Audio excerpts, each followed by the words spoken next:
Welcome back to Thinking Critical. This is Wes. I'm glad you could make it.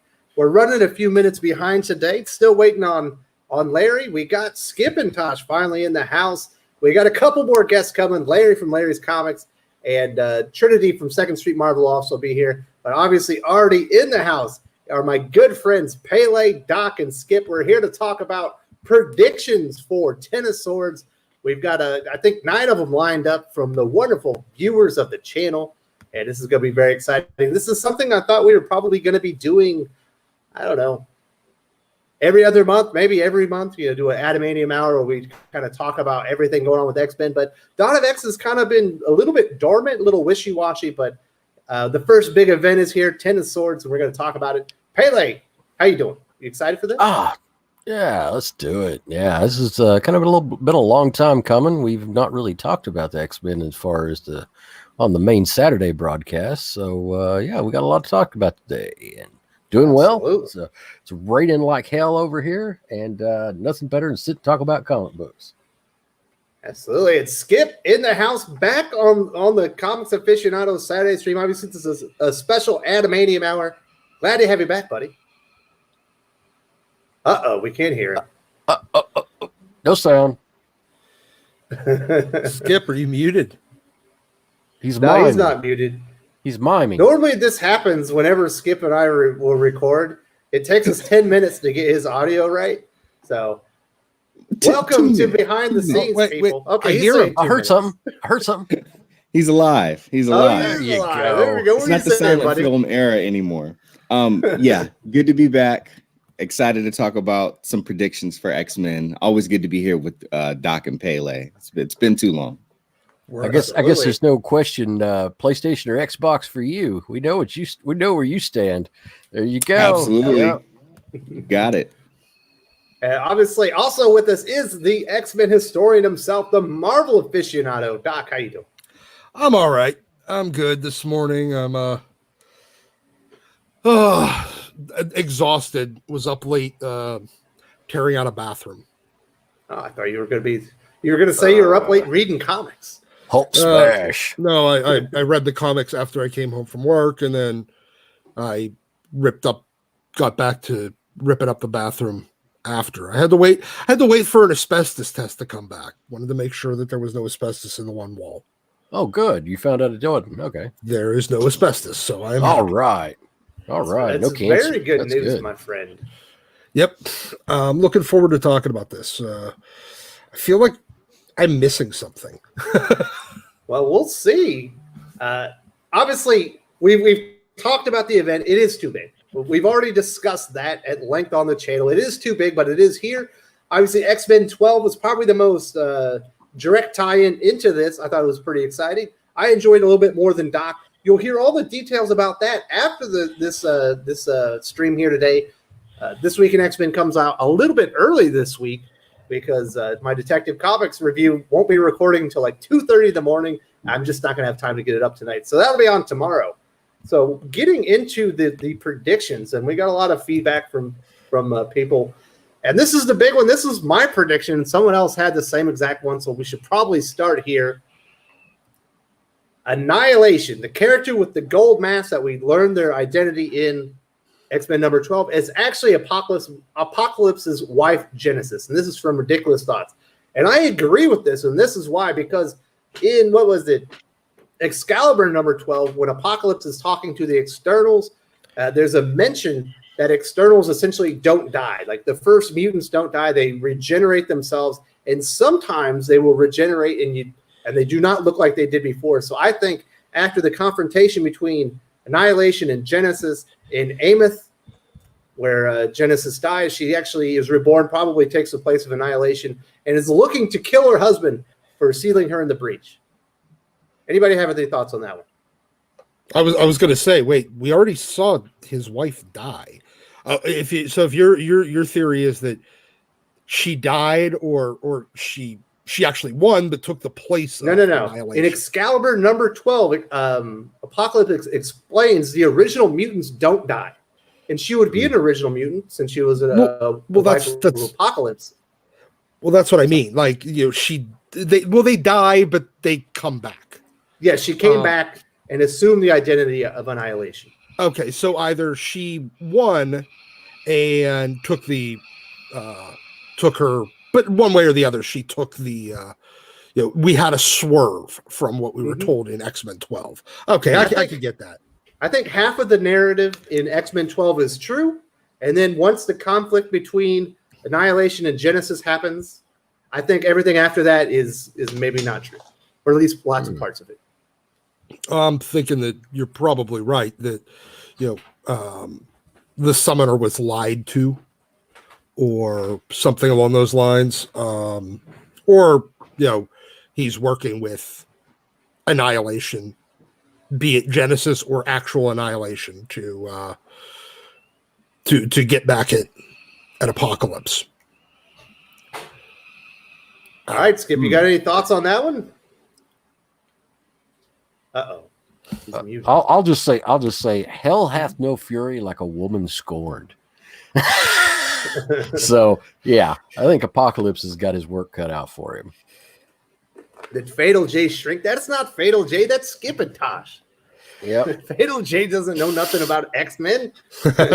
Hey man, I Fatal J loves DC way more than I love DC, so that should be a dead giveaway right there.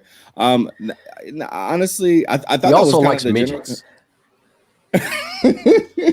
So there's a big difference. I thought that was a general consensus that everybody kind of came to that it was his wife. Well, obviously in the last issue we saw her get killed, but we saw the tarot cards, and there's one, and it turns out half of that character is Genesis, the other half of the character is Annihilation, and it was the Eight of Cups. I don't remember what the Eight of Cups is because I don't care about tarot cards. I think it's silly, but maybe it ties together. Now, Doc, I think we are in agreement. Even if that isn't Genesis, she's not actually dead. We're going to see her again. Yeah, I would say yes. Apparently, the Eight of Cups means if it's upright, it's disappointment, abandonment, withdrawal, and escapism. So abandonment. And reverse would be trying one more time, indecision, aimless drifting, and walking away. So I'm betting it's the abandonment part. So she feels abandoned, therefore she comes back to kill him or something. Yeah. And Raceland, Jerry, I probably butchered your name. I do apologize. He says he thinks Genesis probably won and assumed the identity. That was my opinion too. Okay, so you don't think it's as deep as I thought it was. You think she just won and he was lied to. Yeah, that she didn't, he doesn't necessarily understand the customs there, especially outside of their little Araco area. So it could be, all he saw was her leading an army, the Annihilation chick leading an army back, and didn't know that it was Genesis. Could be their custom, you keep what you kill. Yep. It's certainly going to be interesting. So I know, Doc, you said that you thought X-Men number 12 was too much of an info dump. Well, yeah, I did. I mean, look, I don't understand. Everybody else seems to love this. I haven't become invested in any of these characters at this point. They haven't given me any reason to be. They've done a little bit of telling, virtually no showing, and then they give me an info dump about characters that I have no investment in. Again, in retrospect, after X of Swords, if any of these characters turn out to be super interesting, it might end up being, in hindsight, a great comic. But it's nothing but an info dump about people I don't care about yet. Yeah, more writing for the trade, I guess, a bit, where they're people are going to be looking a couple books ahead. Possibly, yeah. People that read the X of Swords trade or omnibus or whatever that come back to read the previous stuff, like the lead-in stuff, might go, "Oh, cool! Here was all that information." But for reading maybe it, so. Yeah, but for reading it in real time, I just it was just an info dump, and with a narrator. So do you have preferred like a 2 or 3 issues within X-Men where the Summoner and Apocalypse are talking and the information was given out more slowly before we got into Ten of Swords? Well, partially yes, and partially make me care about these characters at all before you start giving me a giant info dump about all of their stuff. If they were going to lead up to X of Swords, they should have been dropping hints. Instead of doing fucking horticulture, they should have been dropping hints about what's going on in Araco, and all that stuff, with having these just flash over there and have a little story about characters that I don't know and introduce them to me outside of the X-Men, so that when those two forces come into conflict, not only have you given me all the information, but you've made me invested in caring about them. It's just storytelling 101 that they're failing. Good point. All right, so there was another person. They had a similar prediction, but it was a little bit different. So let's go into this one. So I do want to say thanks to Ridiculous Slott. He's got a few more predictions that are going to be in here as well. But this is actually from a Gateway into Comics viewer. His name is Kazatar. And he says when Genesis lost, she was then possessed by Annihilation, because when they describe Annihilation in the army, they're described as demons. And he thinks they might be astral demons, which can possess the bodies of the fallen people. So he thinks when Genesis lost, Annihilation went into Genesis. So when the gold mask comes off, Apocalypse will be stunningly come face to face with his wife, but it'll actually be Annihilation driving the ship. What do you think about that one? No? Somebody? No. I'm blown away. I don't even know what's said. That's way deeper than I thought about any of those scenes. Not to say that it can't be the case. I never thought that deeply. I think at this point there's too much unknown and about the nature of what the beings are over there. They're only referred to as a demon. Yeah. They're the Amethi, the Araki, the demons, the elementals, and they had a bunch of stuff on that white page about what a high summoner and a minor summoner, or whatever the hell it was called, can do. But they didn't explain what like they info dumped about a bunch of stuff, but then they didn't explain any of the nature of what any of these things are. Interesting. Yeah. So honestly, I couldn't even fathom a guess. This feels, I don't even understand what any of this is supposed to be. It really just doesn't, doing a bunch of demon possession. And I mean, there was so much stuff in there that they should have been setting this up for a long time. Mm-hmm. No, I think it's interesting, though. I think we're kind of. I'm expecting when the gold mask comes off that it's Genesis. I would say, right. Yeah. Whether it was because of what Apocalypse explained in Excalibur number 12, where the original mutants don't really die if you kill them. They do return. Sometimes it takes a short time. Sometimes it takes a while, and sometimes you cannot recognize them anymore. And I do think she did return and took the place of Annihilation. And it is coming back to kill her husband. That's just kind of Annihilation completely gone now. Well, in this guy's theory, he says Annihilation actually possessed Genesis when Annihilation won. But we don't know. It could pull the mask off. It wasn't the original character from the beginning. I highly doubt that's the case. You wouldn't introduce a cool concept character like Genesis, Apocalypse and Genesis, the first mutant couple, if they weren't going to explore it a little bit more, probably in real time. So what would happen then to the original Annihilation? Is she just dead?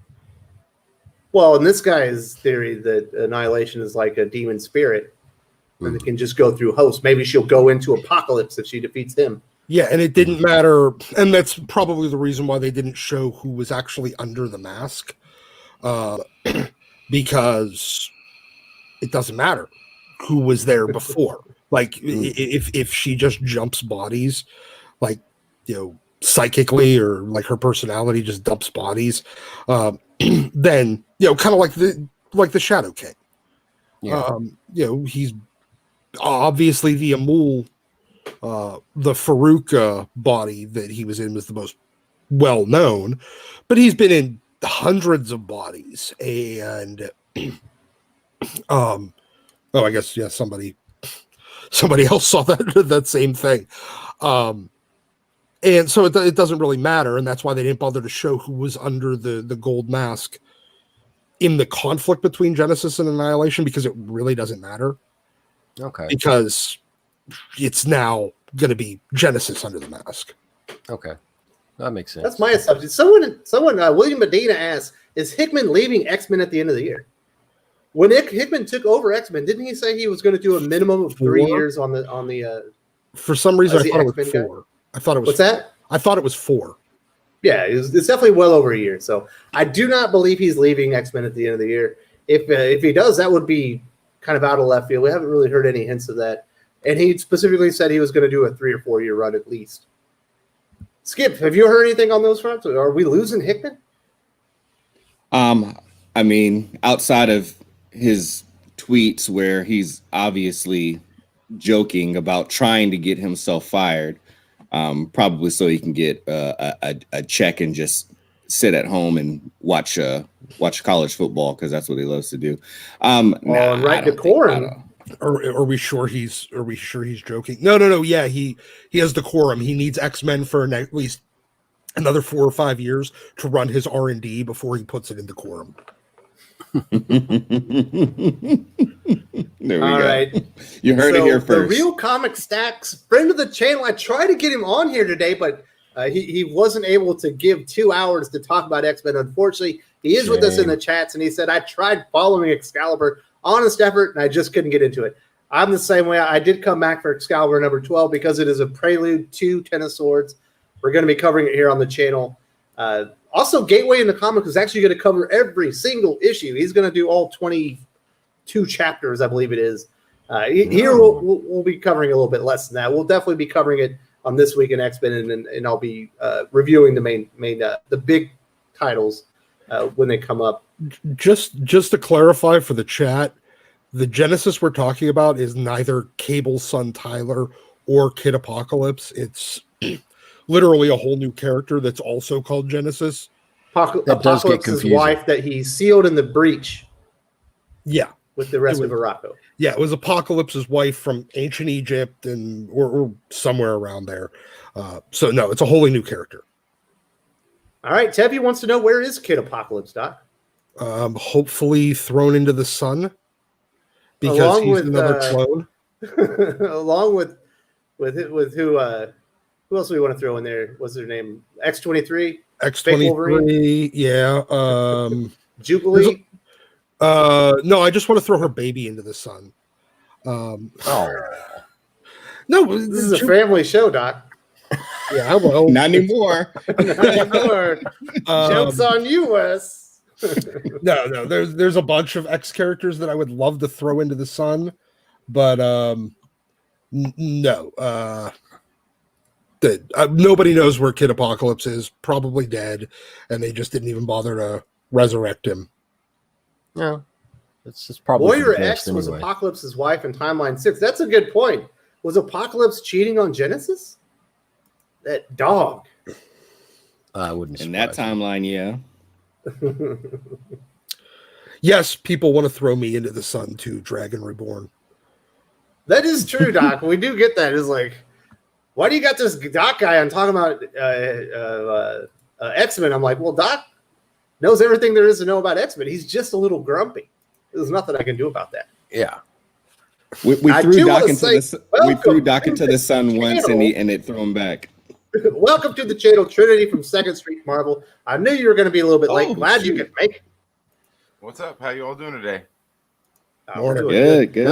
Good. So we're talking about the first prediction, and in my prediction that the character behind the gold mask Annihilation is actually going to be revealed to be Genesis, she is going to have actually either won or come back and taken that position. And we had another prediction. Uh-oh, I got to take this. There it goes. Another prediction from Kazatar, and he says when Genesis lost, Annihilation, the spirit of Annihilation actually went into Genesis, and that's how we're going to see Genesis when the Masters remove from Annihilation. Do you think we're going to see Apocalypse's wife when the gold mask comes off?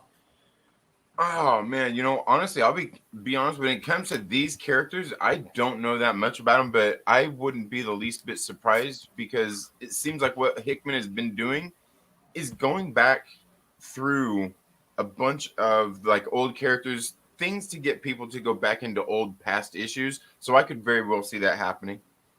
Mm-hmm. Well, none of us know anything about these characters. This is really the first time we've ever saw them was this week in X-Men number 12. And that's one of the things Doc was having an issue. I'm not going to say info dump because somebody said they were going to drink every time they do that. I don't want to send her to the hospital, Doc. Oh, I do. Yeah. Wait, we can send the chat to the hospital. Info dump. Yeah. All right. So let's get into the next prediction that we had. And this one is also from Ridiculous Thoughts. He said Apocalypse will abandon and betray Krakoa for his wife. No shit. It feels like that's what it's kind of all been hinting at, doesn't it? Yeah.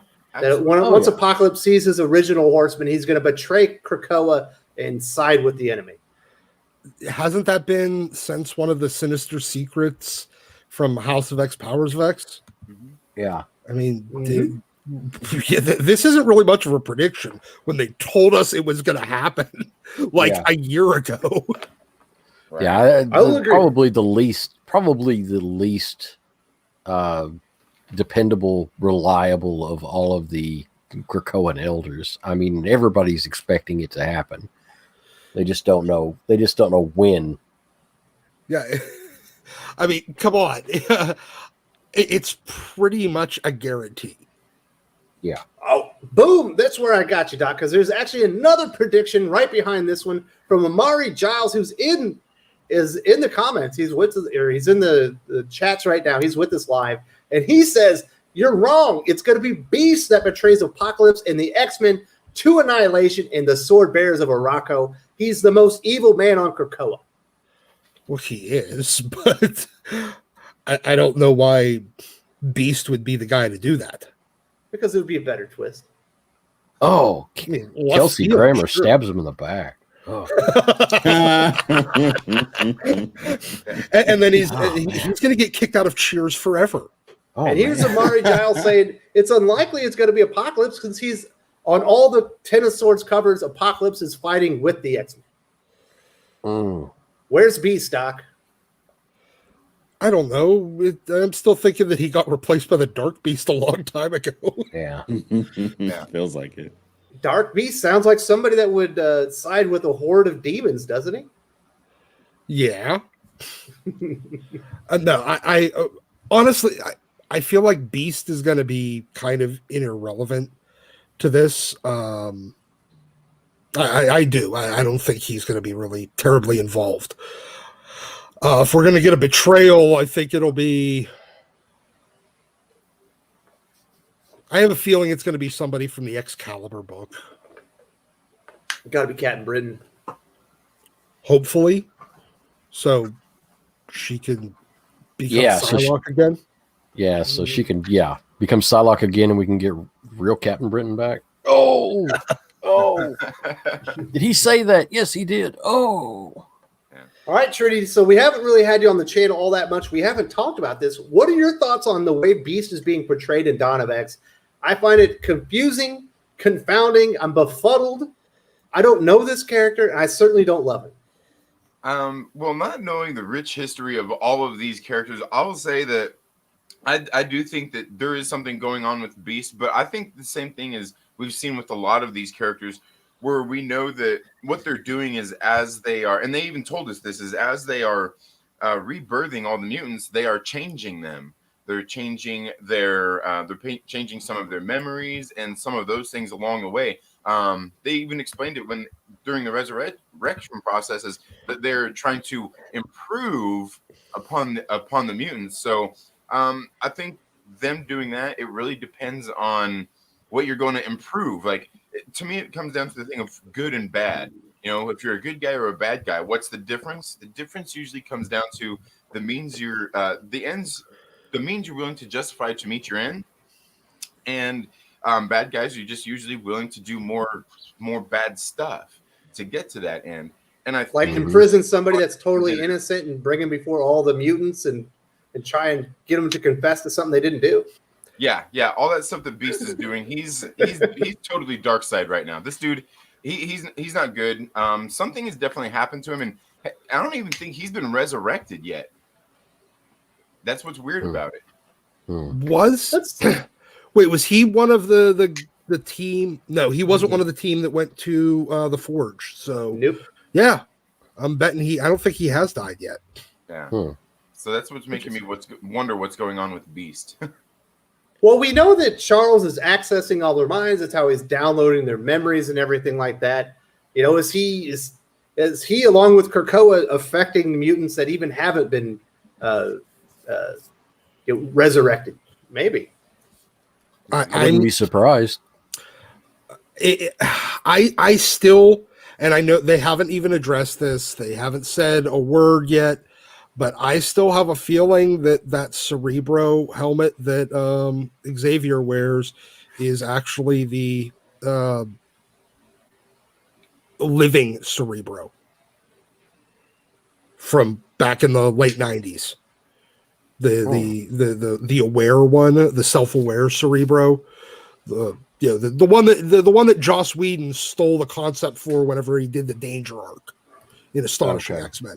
Yeah, I could see that. That sounds dangerous. Yeah. All right, so Amari Giles is also saying Beast did show up on the Betrayal Tarot card. Is that foreshadowing? Possibly. Or maybe he's just betraying himself by, treating Colossus so poorly, man. That guy didn't do anything. Yeah, it's at this point, Beast just feels like a bully. Or maybe he's just has this weird Russia derangement syndrome too. You think that's what it is? Yes, he's reading too much of American politics in our world. He's projecting. No, he's over in his world looking at the multiverse, and he watches the channel for our world, and he goes, "Oh wow, these people are effing crazy. I'm gonna do the exact same thing." Yeah. It's been real weird, but I'm gonna mess this up. Luzel, maybe it's Luze. It's gonna be Cyclops, Doc. One of December's solicitations says Scott does something that's unredeemable. I could see that, especially since with what's going on with Scott and Alex in Hellions. Especially if Alex does something unredeemable and Scott takes his side. Yeah. I think that's going to be. Hasn't that always been Scott's weakness? Is that Alex will push the line, he'll go too far, and Scott will always try to bail him out or try to back him. Yeah, I think so.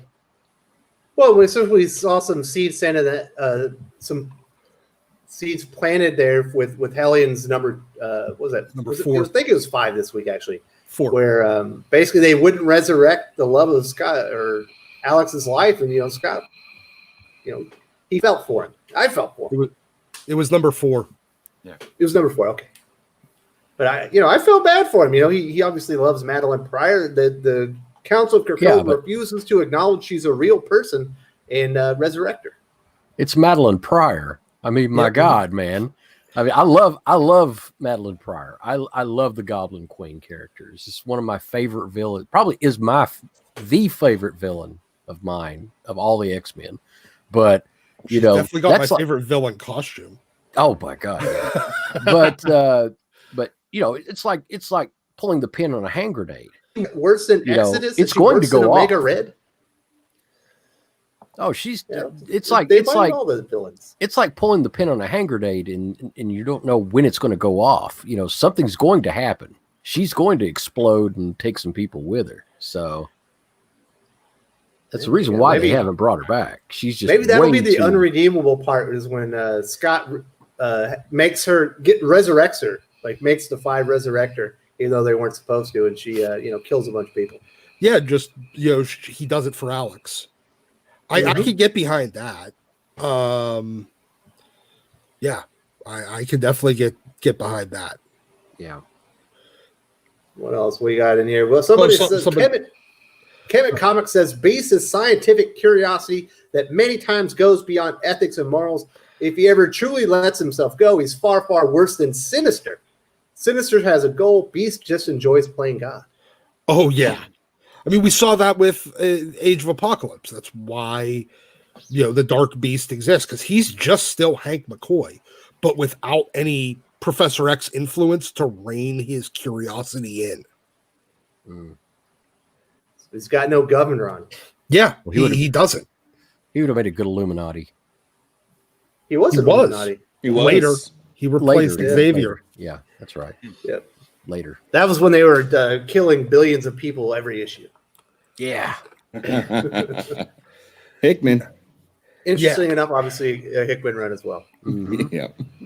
All right. We got anything else here in the comments that we need to hit before we go on to the next prediction? Doc's got meta here. Or getting meta. All right, Doc. Don't get too meta on us, buddy. Let's see the next one. What were we on? We were on...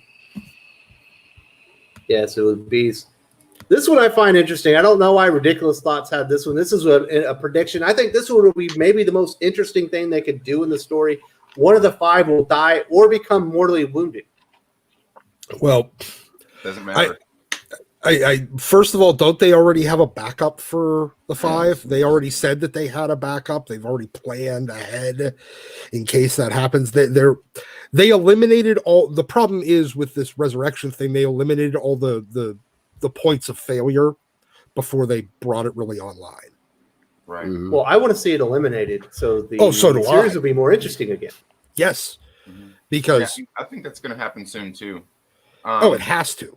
Yeah, and that is true. That I mean, and that's the thing with a lot of this stuff that's going on is they pretty much in House of X and Powers of X, they pretty much told us everything that's going to happen, by way of like a lot of the white pages and things like that, and Moira's past lives. Especially with the 5, one of them's going to die.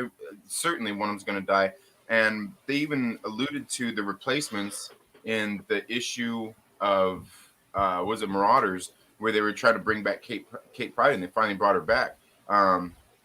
They even made allusions to replacing some of them already, even though none of them were dead or anything like that. So there's definitely something going to happen with that.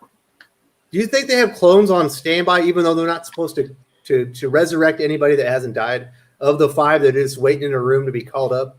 Certainly. Put me in, Coach. I got a feeling they got a whole section of there that looks like one of those Battlestar Galactica clone ships from the remake, where they got like 50 billion of each of the models just sitting there waiting to get put online. Mm-hmm. Yeah, that would be gross. Yeah, as I'm saying, they for sure have extra bodies for Professor X sitting around, because they even made mention that when it comes to the resurrection protocols, that Proteus actually uses Professor X's husk. So they're burning through Professor X husks right now, and who's to say that they didn't already put somebody else's mind or memories inside of one of his husks? Yeah. Fatal J is in the house there, Skip. $5 super chat. I'm using my Care Bear stare to spread love to the chat and panel. Obviously, the channel is not monetized now. I'm still waiting on my pin. Hopefully, it shows up this week or next week. But I do appreciate the thoughts, Jay. I'm going to be talking to him tomorrow, and hopefully we'll have that video up early in the week. Oh, there you go. Hey, oh, shit. What's up, Trinity? Man, Jay. Wait and love Fatal J here on Thinking Critical. We definitely got to get him back on the channel. I was going to do a video with him and Skip. It was going to be a great time. And then Jay bounced on us. He's like, I can't make it, guys. Date night. You know what I'm saying? Dropped us for a chick. Hey, you do what you got to do. You know what I'm saying? All right, so we got any other thoughts on the 5 being compromised? Apparently, that's in an X Factor Can we just solicitation. Why would they put anything that important in X Factor? to force people to buy it because no one otherwise would? It's a bad comic book. There's a lot of bad comic books in the X line, and it's getting worse. Yeah, and the sad thing is with the X Factor is it could actually be good, and I honestly think Leah Williams is a decent writer when she gets some material that she is in her wheelhouse that she can do.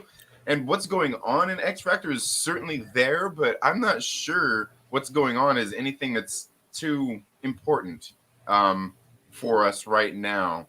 But yeah, X Factor. Her wheelhouse is writing about a sitcom about behind the scenes in Hollywood. That is the extent of her wheelhouse. Hey, she was great at it. I like that series. And you know what? If we could go back in time and put her on the New Mutants book that Zeb Wells and Scotty Young did pre-Civil War, she would have done great on that too. But that's the only other thing in Marvel's history that she would have been good at. Let's make a show we can make an X-Men reality show comic. But that's, again, you're dealing with the only thing she's good at. X Factor is weird. Her, so much her Gwenpool is good. Like fake conflict. Like so and so hates so and so, but it's like, why are they even working together? Why would these guys ever team up? They all hate each other. They don't need to anymore. That's the problem. There's no need to have a bunch of people that don't like each other. When you have the entirety of the mutant population, you don't have to keep sticking people on teams that they don't like when they don't like each other. I do wonder about that. Why are they forcing these guys to be together and work together when everything just goes to shit? I mean, every issue. I didn't like Hipster Polaris. I think that a lot of those team ups and everything have everything to do with Sinister and the Chimeras that he's going to be developing for the clones there on Mars, because through and we've seen examples of that through the series lately, where obviously we got all the different teams of mutants, but then the way all of their powers complement each other, I think that's where a lot of that is leading to that betrayal. So you're waiting to see the Chimera. Yeah, and we've already seen examples of it, like I said, throughout these series with the different mutants teaming up to do the different things, like in issue 11 of the X-Men, and certainly where we see like the Hellions and stuff like that. I think Hellions is definitely and even Fallen Angels is one of those things where Sinister is experimenting with stuff to see how far we can take it, because even in one of his Shimmer classes, it specifically said that they had a bunch of people who had warrior-like mentality, but by the time they made these Chimeras, they all became sympathetic. Mm-hmm. So it's very interesting what's going on with some of that and some of the team ups that we're seeing throughout this, especially with the one there in Hellions. Well, and I think they ask in Giant Size X-Men, they said they could kill Storm. They're like, we could resurrect you with a few changes, make it even better. We talk about that on I don't see the point in X-Men anymore when all you got to do is, no matter what bad situation you're in, just get yourself killed and then respawn. It's like a video game with endless lives. Right. Mm-hmm. I think that was part of the thing with the Giant Size X-Men Storm, though, is that she don't want to die because she sees what's going on with that. Even like Wolverine, they see that everybody is being changed, everybody's being manipulated, and I don't think that she wants to be a part of that. And I think that's where a lot of this is leading to, is that kind of that I don't know, maybe there's the question of morals or whatnot when they're going to resurrect people, what they want to change, and Storm definitely don't want to be resurrected. And I think that's what it's coming down to, is some of them, especially Storm, is probably realizing like, hey man, like some of these people are coming back weird, and I don't want to do that. I want to be me. Then why are you still hanging out there then? I mean, that's the next question.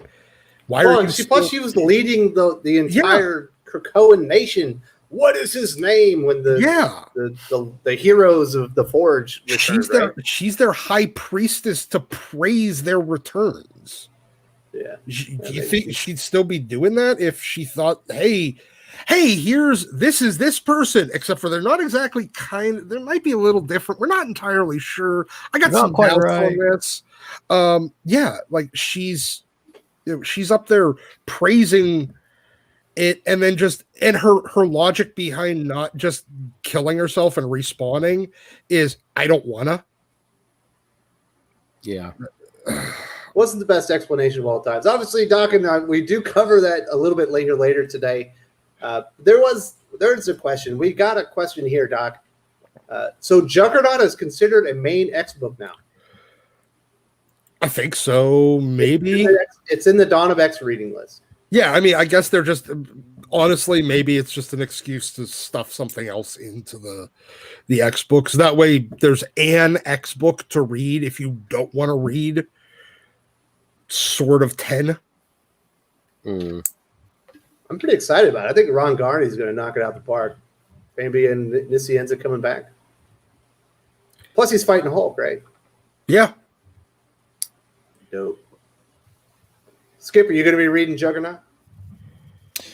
I'm going to get issue number 1. I've never been like a huge fan of a Juggernaut, but I like the idea of Fabian Nicieza and Ron Garney teaming up. It's the only, outside of X-Men now, it's the only book that I feel, might end up being like legit and a solid run going forward. But I don't know. It's tough. All of the books eventually kind of seem to have been getting tainted throughout Dawn of X. So fingers crossed, but so I don't know. So you were talking a while back, Doc, about how, we were talking about how the original OG X-Men are somewhere down in the pit, somewhere in Necrotia, somewhere, not Necrotia, but, and they're hiding away somewhere. You still pretty keen on that? I still believe that the original copies of the X-Men are alive and been captured somewhere, because anything else, you've essentially permanently ruined this brand. Okay. Yeah, that's kind of what I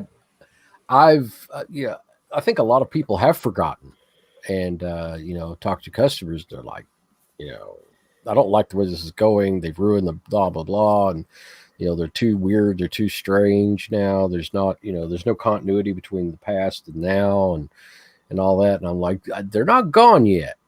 I keep telling, they're not gone yet, and I have that feeling too. I get that suspicion that it's going to come down to them being so warped, and they have to be, put down. Yeah. I don't know. They need to. There needs to be a hard reset point, because the morality, the ethics of the X-Men have become so. There's no coming back from just kind of deciding that Respawn is a perfectly valid, you don't respect your own life. Yeah. I don't care what Storm claims, but she's the one out there proclaiming it's and being the high priestess for resurrection. She doesn't get to claim that she cares about the sanctity of life if she's out there. She can't do both. Yeah. Yeah, it's a situation, as far as I'm concerned, where they're reaching a point where, I got a bad haircut. Yeah, I'm just going to respawn. I'm just going to resurrect. I had, I got a hangnail. Wait a second. I've having a bad hair day. Got the flu. Got the flu. Yep. Tamiflu. Just it's gonna kick me on my ass for a couple of days. Let's just hit the reboot. It's like playing Super Mario Brothers and you die on the first level, and you just hit the power button and turn it right back on because you died on the first level. It's too convenient, and they got to stop this. It's going to break, and at what point when it does break, the entire society is built on this now. Yeah. And when it does break, the society, I have a feeling, is going to break as well.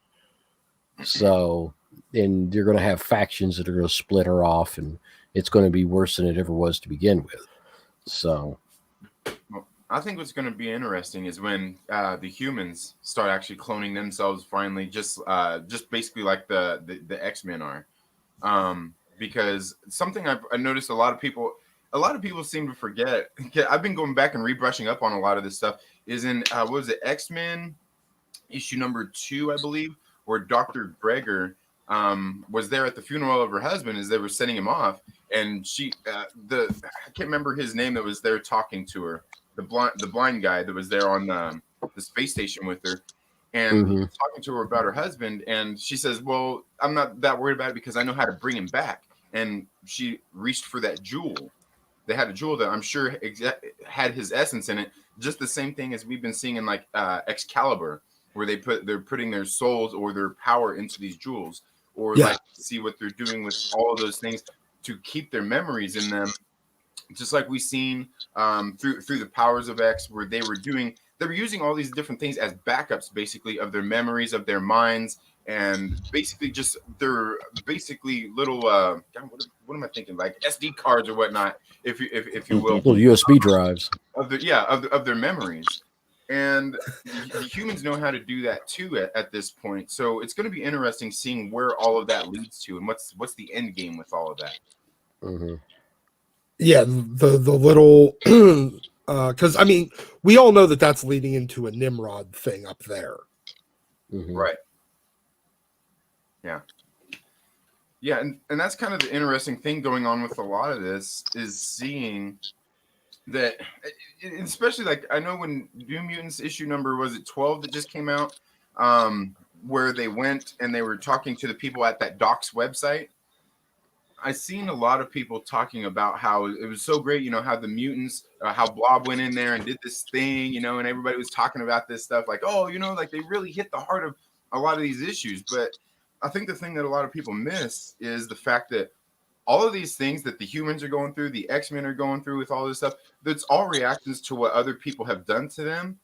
And there's going to come a point where, like, what none of these civilizations are realizing through all these things, the humans, the mutants, all these things, they all kind of have the same experience. They all have the same fear of one another. And they're all doing the exact same thing they can to protect their own species and fight against the other beings. And I think a lot of people miss that they're all going through the same thing. And I think that's part of it, is we all kind of have these similar, how would you say, shared, I mean, maybe not the exact same shared experiences of these traumas, but everybody has kind of experiences that lead them to the same thing, where they feel that it leaves them with the same feeling as other people. And other people just don't realize that. Kind of like with the humans and the X-Men, where they're just trying to work on their own survival. Where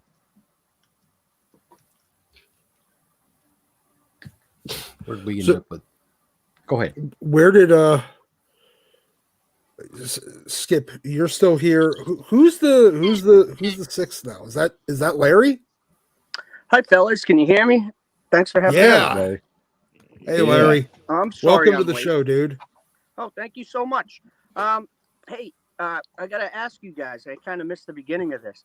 Was it X-Men thumbs up or is it X-Men thumbs down? What's the consensus here? For what? For issue 12? Just how about X-Men in general, the line? I mean, is everybody? What's going on so far? I'd say a big fat meh, from my opinion.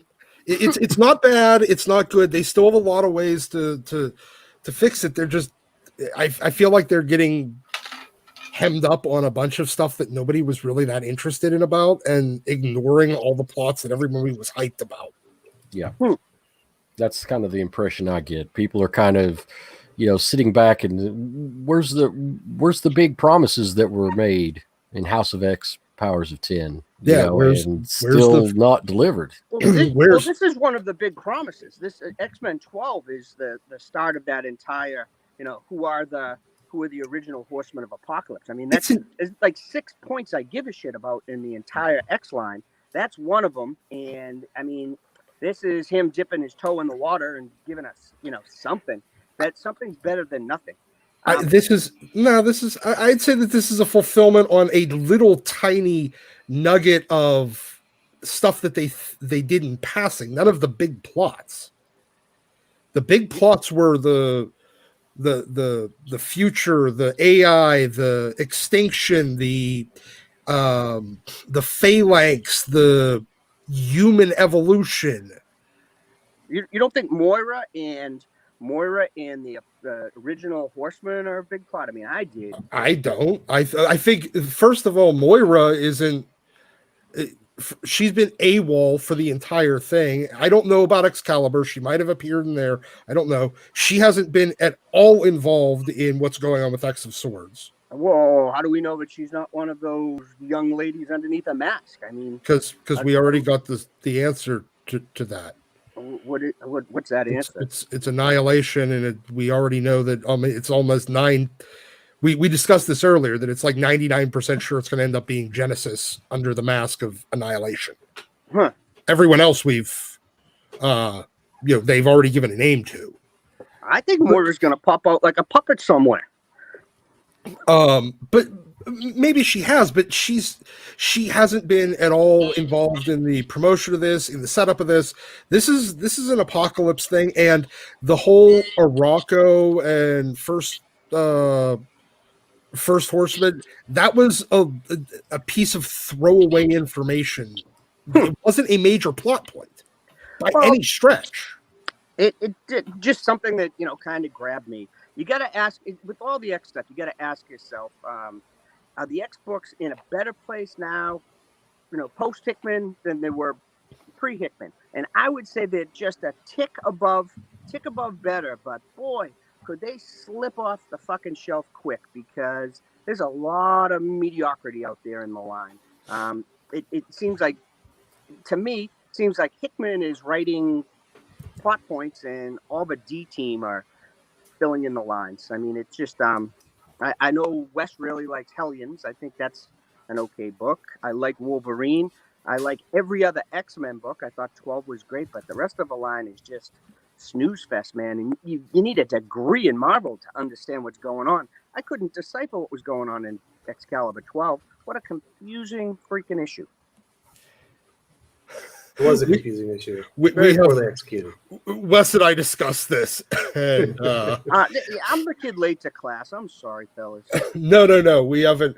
We discussed it on This Week in X. That'll be up later today. And it's our thoughts on it are you'll read them then. I'm excited for that. It's just a big mash of. I could probably point at maybe 2 or 3 customers that knows what the hell's going on, and I could actually talk to about it.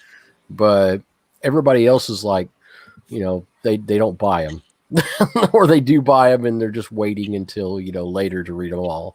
So, how are you? I hear that a lot. I've got a buddy of mine that says he buys all of them, but he waits till he has 4 of whatever title is, and then catches up because it's too much to keep up with. That's exactly. Yeah, it's been that way. I know some people, they'll wait till they have 4 or 5 issues. I got one guy that said he's kind of, I couldn't believe it, but he says he's waiting for the whole Hickman thing to be done. He's going to read it all. Wow. So it's like, okay, all right, holy shit. It'll be a lot of comics. Yeah, but I do agree, though. As much as I love Hickman, this was easily one of the most confusing comics by him that I've ever read, and I read Decorum.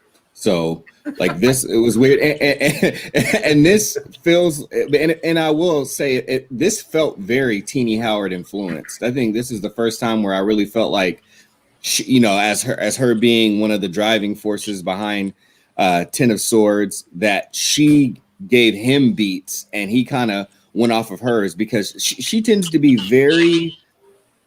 I mean, she'll get very in depth and she'll do like the homework and the studying and all that. But then when she comes up for air, she doesn't normally lay things out, for the reader. She just kind of lays them out the way she studied them in her head and came up with. And I feel like Hickman just kind of is following her lead, which, I mean, more or less in some interviews, like that's kind of what's been said. It's been alluded to. But yeah, this one was easily one of the most confusing. I came up and like most of the time when I come in here and we're going to talk about X-Men or something Hickman, I usually feel like, I know where this is going and everything. But this one, I was like, this was way too much exposition. The way they set it up was just like unnecessarily confusing. And it actually made me a little less excited for this event. But I was more excited. I'm kind of with Gateway to Comics Chase here, where he said after reading X-Men 12, I'm more excited for Ten of Swords. I definitely am, because they had that plot point hanging out there. The original Horsemen, they were sealed in the breach. We had part of Morocco come back up with the Summoner. Obviously, where the hell is all this leading? I'm glad we're finally getting there. And while X-Men 12 was it was a lot of exposition and information, I thought it was a lot of cool information. That was very interesting. A lot of neat characters. Obviously, we haven't really bought into them yet because you don't know them, but I think it's going to play a big role. So, I don't know. Are you more excited after reading X-Men 12, Trinity? I would say so. I think actually after all of these 12s that have kind of come out, because like Excalibur that came out this week, is probably, like the best issue that they've had. I think there's been one other good issue of Excalibur, and at this point, it kind of makes me think that I'm just going to throw this out there. Does Teenie Howard really exist? Is this a real person? I'm thinking that Teenie Howard is Jonathan Hickman's pen name. When he wants to phone in a story, he just says, "Oh, I'm Teenie Howard today." We've seen photos of them together, but we've never actually seen them together in the same room. Yeah, we've not seen Teenie Howard actually write anything. It could be like, it could be. I think it is because I think she wants to write like a Harry Potter comic book, and that's what she's trying to do with Excalibur. Oh Lord! Yeah. Yes. Oh, God. Yeah. The writing just isn't that great. The art I'll say like in the art in Excalibur has been phenomenal throughout the whole series, almost probably the most consistent throughout any of these books. It's been pretty good, and I'm not a fan of all the art, but it's probably been the most consistent as far as all of them. But yeah, the X-Men 12, I thought it was good. Again, this X-Men 12 was a big info dump. Dang, we're not supposed to say that, right? It's called Excalibur. To me, Excalibur kind of like it was this week's episode or issue of Excalibur it pretty much negated issue number 11. Like everything that was in issue number 11, we learned in one white page in issue number 12. And that's something we've seen kind of throughout some of these series. We're like, okay, I didn't even need to read this issue because we get it all summed up in a white page in the next issue. Yeah, it's, I'll say this: the only thing that's still keeping me going is honestly some of the promises and whatnot that we got from Hawks and Pox. I just thought about this for the first time. If we went into this X-Men line as it is now, and we didn't have House of X and Powers of 10 to bring us over here to set up all these things that we're waiting to be answered or addressed, I don't think majority of us would be half as excited or patient with how things have been progressing. That's just my. I think you nailed it right there. It's the House of X, Powers of X carrot on the stick. I mean, that's keeping us going. It's all the neat little plot thread. That's what's keeping me into it. Let me ask you guys for accessibility. Did any of you guys have trouble finding X-Men 12 or stocking it at your store? Our warehouse, Plattsburgh warehouse from Diamond, there's some printing flaw, and a bunch of Marvel books were allocated. We only get half our order of X-Men 12.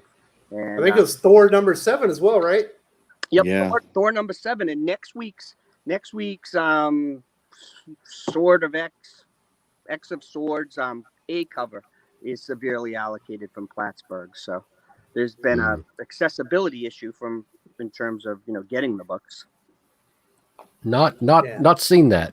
Not seen that. We did get shorted on Thor the last 2 issues of Thor, and we've had, but that's demand. It's been crazy. Thor has been crazy as far as demand, but we ended up getting our issues just a day later. So that's cool.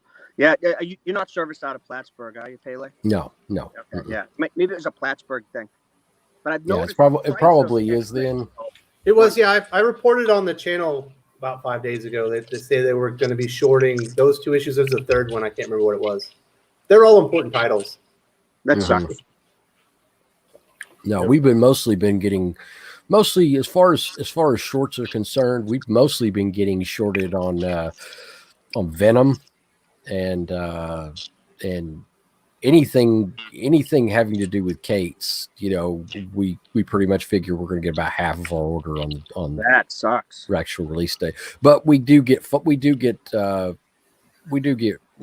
orders filled completely by the next shipment. So The other one was Giant Size Storm. That's right. Yeah, I didn't that get was- one of the covers of that book. Mm-hmm. yeah. Now, what other problem is our incentive covers? Have been AWOL a lot of times, and that's a real bad kick in the teeth. But Diamond hasn't been boarding or bagging any of them lately. no, They're just they don't. digging their heels in, being defiant. As the new distributors give better service, but boarding, bagging, and subboxing the material. Diamond. Oh, I got the Totally 1 in insane. Fuck you 500. I got the 1 in 500 for oh God, what was that? It was one of the Batman. It was the Batman. It was the first 3 Jokers. Got the 1 in 500 issue in Mylar from You didn't want that bad boy to get hurt. UCS, but I didn't even know there was a 1 in 500. yeah, Cool. but actually got it in Mylar, so it's All right, guys. they do their business. Let's get kind of back into some of the predictions. We got a few more coming up. I think this one's pretty interesting. This is from Delapo Fayemi. I'm sorry I butchered your name. I do apologize. The summoner is not the summoner we think. There are 3 summoners total, and 1 is on the side of Araco, and the other 2 are with Annihilation. I kind of believe this because I don't believe the story that we're getting from the summoner in X-Men 12. I think that is an unreliable narrator. We lost Trinity. Skip, what do you think about that theory that the summoner, the guy that's there saying yes, I am the son of war, actually isn't who we think he is?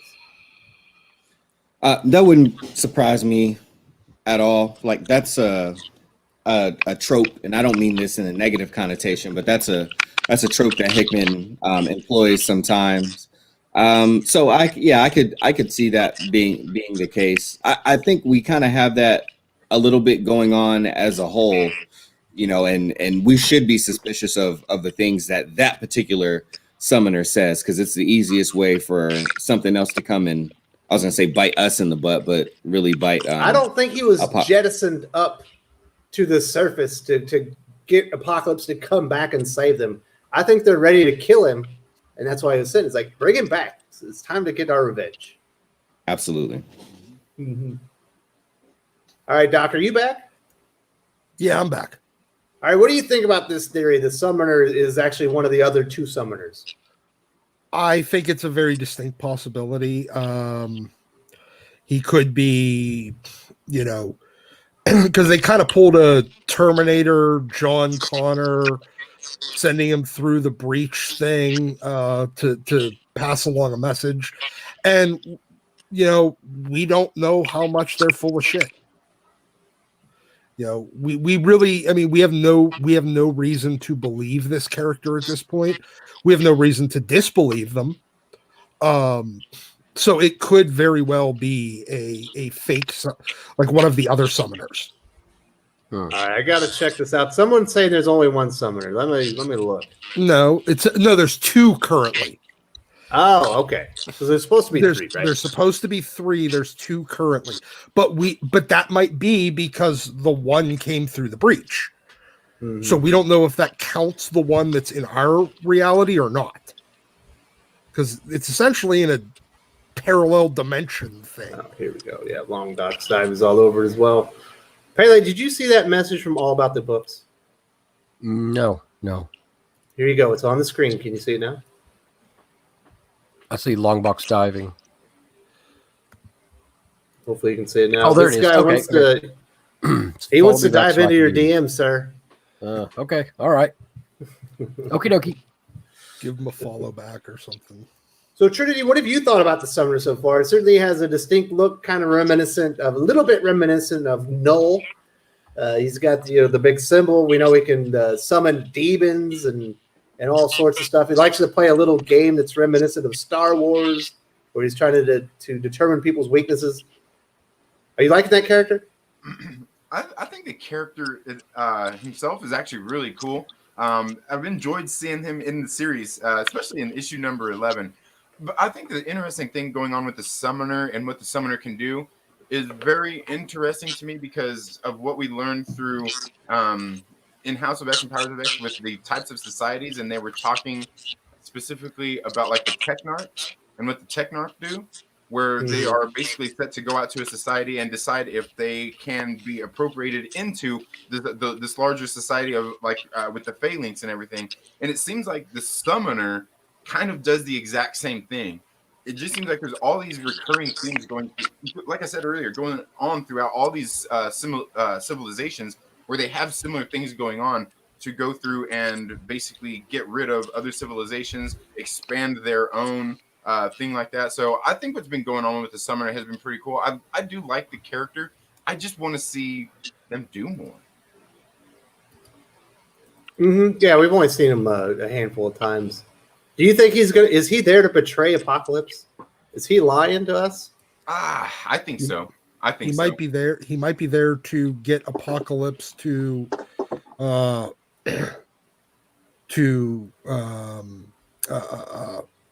betray the X-Men and the mutants. Yeah. And Mari Giles is saying, we saw the summoner talking to War in X-Men number 3, so either he's reporting to her or he really is your son. But he could be reporting to her and be your son as well and be setting them all up. It could be all the same thing, right? Maybe. Who knows? So, I don't know. Time to move on to the next one? Let's move on to the next one. Here's a good one for you, Doc. Demons and hordes will use Unis and Banshee to take down the Starlight Citadel through the gate from Young Martine. That's actually on a Ten of Swords cover. We see the Starlight Citadel breaching a gate.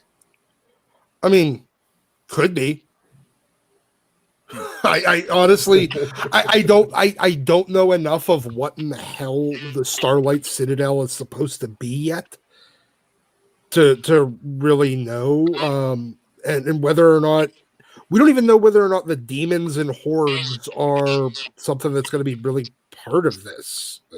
We don't know enough of anything to really predict much at this point. Damn it, Doc, you have ruined the vibe of the stream. This is the prediction stream. The prediction can't be, we don't have enough information to make predictions. Yeah, we can not have enough. I mean, sure, we can make just out of our ass predictions, but yeah, that's what we're doing. But any good prediction requires at least a little bit of data to form your hypothesis. Yeah, we got a picture. The Starlight Citadel going through a gate. We know Unis and Banshee were sent out to, I think, take the summoner home, right? I honestly don't know why they were going, but I don't know either. Did you get that one? The summoner got here on his own. Why do you need those guys to take him home? But the summoner is obviously sizing up the X-Men. You know, his little game that he's playing where he can assess your weaknesses and stuff. He's obviously here. He's, gathering information. I have a prediction that the end game of this is, I think that those guys are going to be absorbed by the techno phage and become part of it. Like you see the future where they're kind of, they assess each civilization, so maybe they're going to be absorbing one of the summoners. That would be very bad. That sounds like crossing the streams. But this doesn't really get into the technarchy or anything like that at this point. It's some confusing shit. Let's just say. You know what? I'm wondering, the one thing that could be interesting is if the Starlight Citadel ends up being kind of merging with that weird tower thing that Nightcrawler was going to teleport into. Yeah. Well, I can tell you one thing. After this Wednesday, we're going to have one answer. We're going to know if fans are willing to plop down their money for X of Swords. I mean, I'm interested to see if this falls flat, or if this is going to be Empyre, or is this going to be something a little bit bigger? So what do you think? What's the buzz over at Larry's Comics? Are people excited? Do they have X of Swords creation number 1 on their pull list? I sold out of X-Men 12. X-Men 12, if you look at the back issue market, it's a $10 to $20 book on eBay right now. It's because so many stores got shorted, dude. Yeah, it's shorted. People are interested in it. It's a key issue. People are taking notice right now. Subscriptions on it are, high. Let's see, 2 or 3 issues into it. Let's see if it falls off. This could be the last hurrah of the X books, fellas. If this doesn't, they need a beachhead for sales. They need something to keep momentum. That's quite a regional thing, though, because as far as the back issue values on 12, because we still got them on the shelf for cover. So, well, I said online. Online encompasses the world. Yeah. The entire world can sell them for $10 to $20. But some people online can get them at their local shop. So, it's partially because a lot of the books are delayed. My LCS shorted me, even though, and I had to read it on the 7 Seas. I'm waiting for it to come in. It'll be in my pool next week, but I didn't want to wait. Man, allocations delays. Marvel's got to get its shit together, man. This is not the time for that type of stuff. Mm-hmm. So, Larry, do you think the fact that Marvel is coming back from the pandemic, it's been Empyre, Iron Man 2020 going on at the same time. Now we're going into Ten of Swords and then right into King in Black. All of them well over 20 issues. Are these events too big? Or people are going to be like, well, I got to skip one of these, and this could be the one? I'll be honest with you. My Marvel sales have centered around, Sir Kate's. I mean, it's Venom-centric. It's been exactly. I mean, those are the 2 books that are putting asses in the seats. Empyre started out fantastic. People were just, in the glow of there being new comic books. And, they picked up the first few issues and realized that it was just talking in space. Nothing was happening. But Empyre really, really fizzled for me. And just everything Marvel has right now is just spot on mediocre, except for, you've got Venom and you've got Thor. Boom. That's it. Daredevil's awesome, but not enough people read it. Daredevil's fantastic, but I'd never throw up a big number for Daredevil. I'm throwing up just ridiculous numbers for Donny Cates.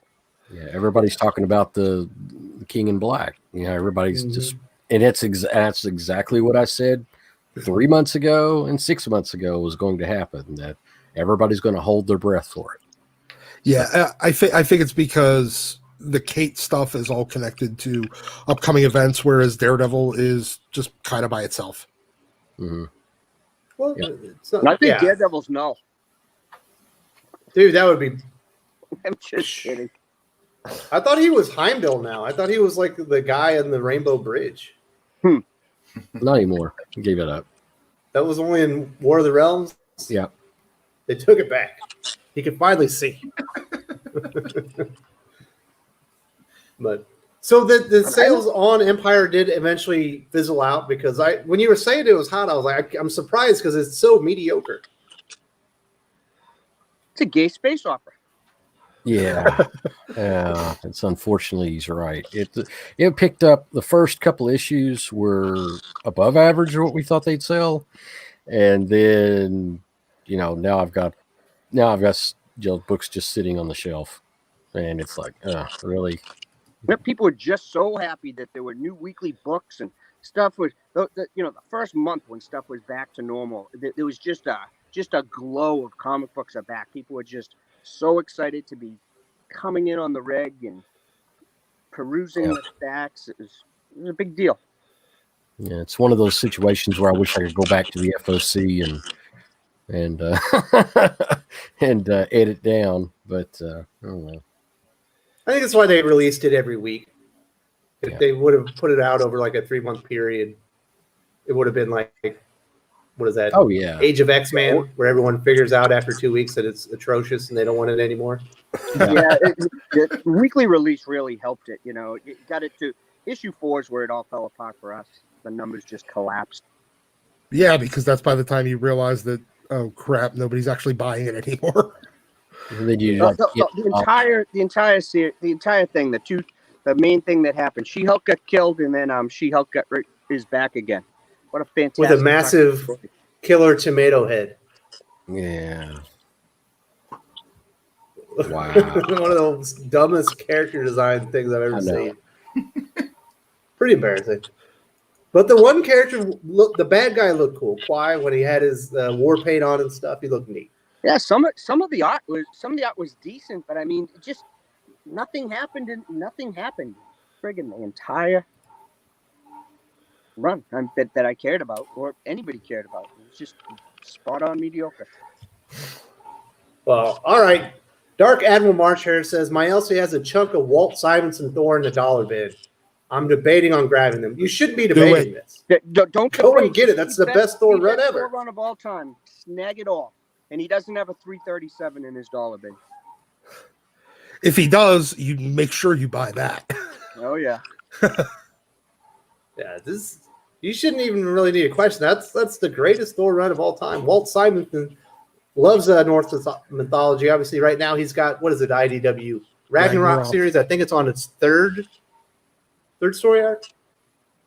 Yep, his artwork really hasn't. When artists get old, the art seems to lose energy and deteriorate. Walt hasn't started that process yet. His Ragnarok is still pretty damn energetic, and he's prolific. He spits out a lot of pages at his age. I love Walter Simonson. Absolutely, yeah, that thing's great. So, Ridiculous Thoughts has some information here that I do want to discuss. We talked about this earlier, Doc. Emma's Island was created so they would not have to bring threats to Krakoa. It's like a meeting hallway from Krakoa.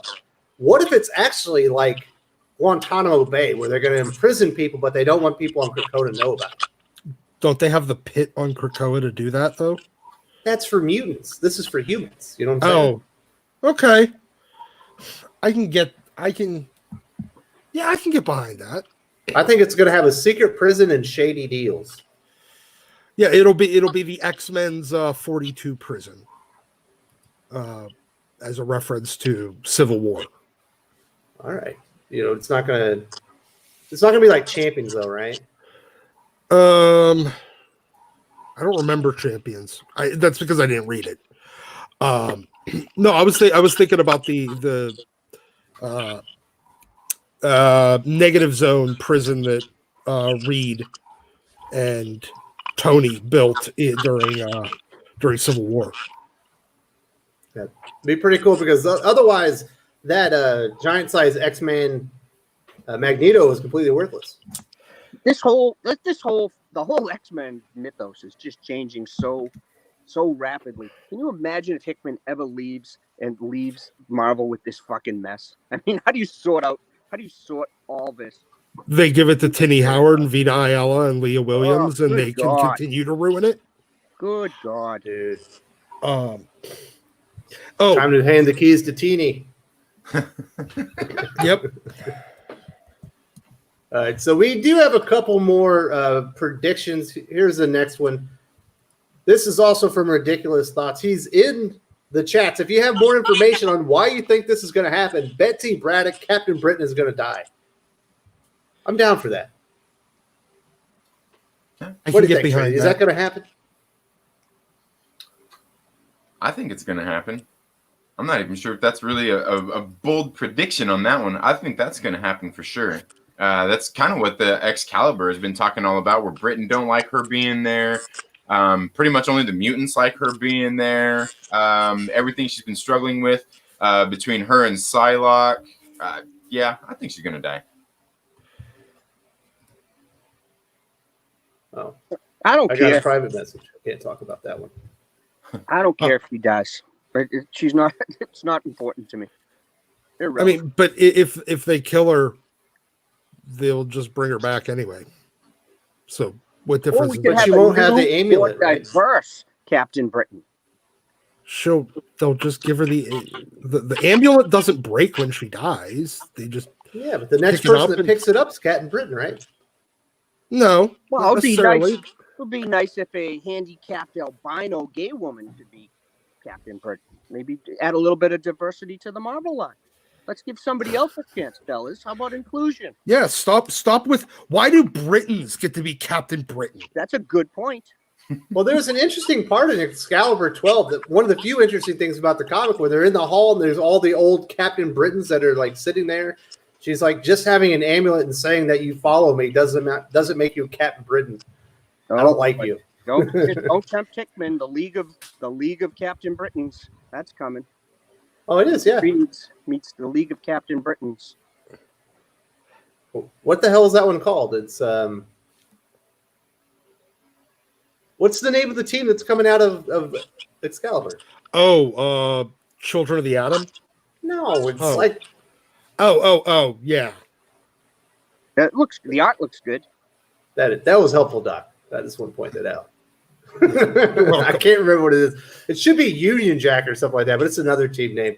Doesn't look all that exciting to me. X book is a Claremont book. Did you guys already talk about that? Not yet. I talked about it yesterday. The chat got it. It was called The Union. The Union, yes. I was close. I literally forgot that book was ever even existing. Well, it's going to be in King in Black. If you want to read that, you got to pick it up. I'll just read the King in Black. I like that they made Atlantis a tax part of King in Black. That's pretty funny. You know what the tie-in's going to be, right? It's going to be one page. It's going to be like a Crisis. The very last page. Crossover. They're gonna it's going to be them arriving. Draw null in the corner of a panel, and then they're going to put King of Black crossover on the book to sell it, and they're going to give it a null variant. Yeah. What a shitty thing to do. There's some funny stuff in there. Like did you see the Iron Man Doctor Doom versus Santa Claus? No, but is the current Doctor Doom Iron Man writer involved in that? Because I like that guy. Yeah, he's the one that's writing it. Yeah, I'll pick that up just based on his. He's entertained me to date. The latest issue of Doctor Doom ships this week. I thought Iron Man was a good start, but he had a lot of stuff to clear up. I mean, it wasn't a great start, and I've loved the Doctor Doom series, so pretty excited for that writer. That's kind of a yes. Santa Claus is going to be infected by a symbiote, and Doctor Doom and Iron Man are going to have to take him down. Good, I'm in. It's a good Christmas story. Christmas book self at Christmas. Skip, would you buy that comic? Not a big chance that I'm going to buy that comic. You don't want to see Rudolph as a symbiote? A reindeer? Yeah, I mean, you sold me, Wes. Sign me up. I'll take 3 now. Yeah. Rudolph the symbiote reindeer. I don't mind Marvel having a couple of stupid books every month. Humor publications. There's room for that. Oh yeah, but I think Campbell's done a pretty good job. I enjoyed his Fantastic Four. His Iron Man #1. I thought the art was pretty good. I'm a big fan of Kafu, so I think he'll probably be able to do some plays. But he did have to clear up a lot. That whole entire comic book was him trying to clear the deck. That was a ground clearing issue. It was tough. I thought a little tough to read because you had to set the direction for everything that had gone in the past. So I'm going to give him the benefit of the doubt with issue 1. What did you think of the art? Someone told me it was stiff. I thought it looked pretty dope. Yeah, pretty damn dope. After you considering from the shift of gears from the last arc, the Iron Man 2020, that art wasn't working. This is a great. This is more appropriate for Iron Man, I think. Trinity, did you read Iron Man 2020? No, I didn't. I think I read like the first issue, and I was like, "Yeah, I'm good." You should have read the whole thing. It was so bad.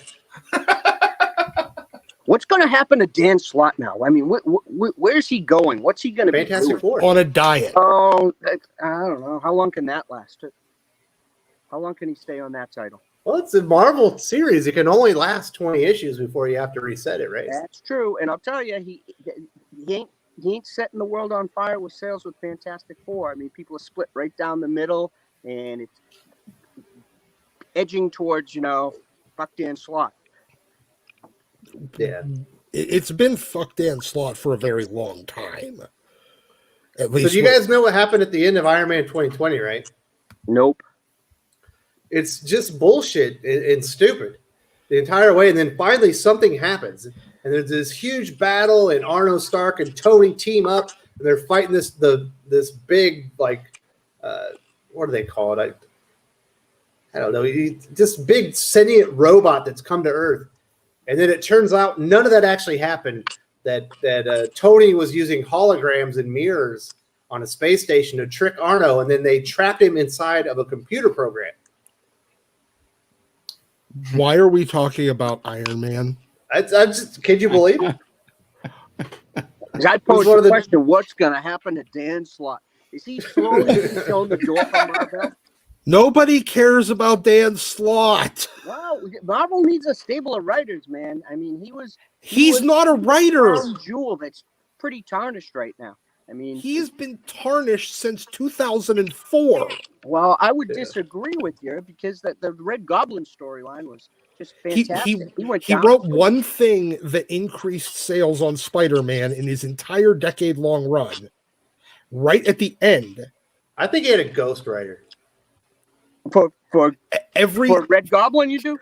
For 9.5 years, he lost sales on Amazing Spider-Man. I don't know. I love Superior. I thought Superior Spider-Man arc was one of my favorite Marvel stories of all time. I loved it. That's fine, but it's not a Spider-Man story. Well, it really is. No, it's a Dr. Octopus story. It started off with Peter Parker. I mean, it's a Spider-Man story. Still not a Spider-Man story. It's a Dr. Octopus story. But no, he's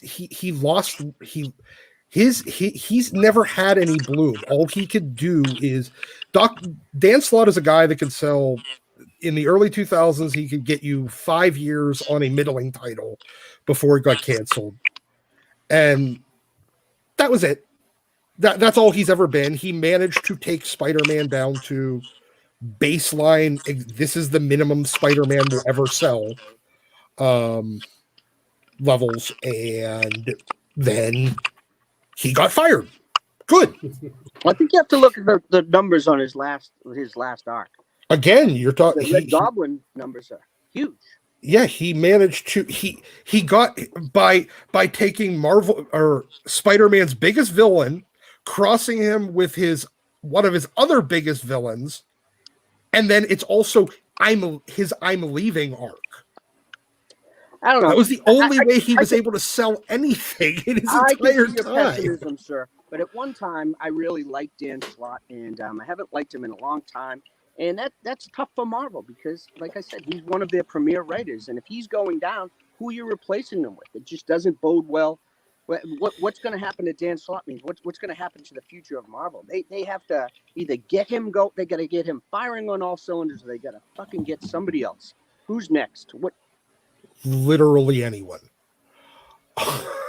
They need to back the truck up and bring Rick Remender back is what they need to do. Yeah. Is there bad blood there? Rick Remender does not like Marvel. Yeah. Yeah. I never thought Hickman was coming back. I think Hickman was their second choice. I still sense like animosity between Remender and Marvel. Like he just says snarky things on social media. Yeah, snarky things like I'm never going back to Marvel ever, never ever.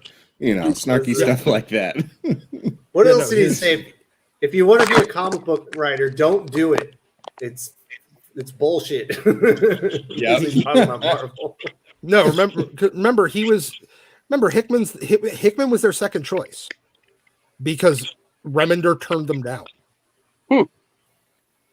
Remender was supposed to be the one that did the whole Dawn of X, Powers of X, House of X, whatever that relaunch was. It would have been a different relaunch, obviously, because it would have been Remender's idea instead of Hickman's. But yeah, he turned them down, so that's why they went after Hickman and they threw a bunch of money at him.